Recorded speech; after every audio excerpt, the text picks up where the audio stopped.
Here's a story of total self-quarantine that actually worked. What would you do if your entire town had a chance to escape a deadly disease outbreak, but leaving meant that you might carry the disease to thousands of other innocent people? In 1665, a village in England made a choice so extreme that historians still argue it might be the single greatest act of communal courage in history. I want to introduce you to the town of Eyam, a tiny Derbyshire village where a bolt of cloth arrived from London during the plague years. The cloth, it looked harmless. It was folded neatly and ready for the local tailor to use. But tucked inside that cloth were fleas already carrying the plague. Within weeks, people in Eyam began dying.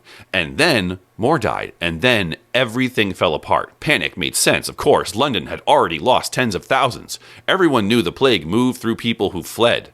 And Eyam sat right in the path that connected farm villages across the region. If Eyam ran, the disease could tear through Derbyshire like a wildfire. So the villagers faced a decision that no one should ever have to make: leave and save themselves, or stay inside the village boundaries and risk dying so that other communities might live. Two men stepped forward to lead the debate: William Mompesson, the rector of Eyam, and Thomas Stanley, a former minister. Now, they had once been bitter rivals, yet in the face of disaster, they came together and suggested something radical: a total self-quarantine.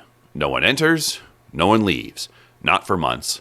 Not for any reason. The villagers agreed. They marked the edges of Eyam with boundary stones. Outsiders dropped off food and supplies at these stones, and then the people of Eyam left payment in small soaked coins. Now, they believed vinegar could disinfect the coins, and it probably did nothing, but it gave them a small sense of control in a world that was falling apart. Death was everywhere. Entire families were wiped out. Graves were dug in gardens because there weren't enough living hands to dig them in the churchyard. One woman named Elizabeth Hancock buried her husband and all 6 of her children with her own bare hands over the course of 8 days.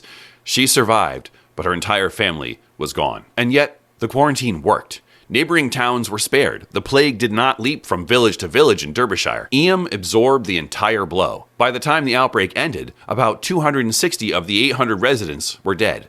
But the disease never spread beyond the boundary stones. Today, people refer to Eyam as the Plague Village, but that title misses the real story. Eyam isn't remembered for death. Eyam is remembered for a choice. A community that decided together that protecting strangers was worth risking everything. In most histories of the plague, people ran.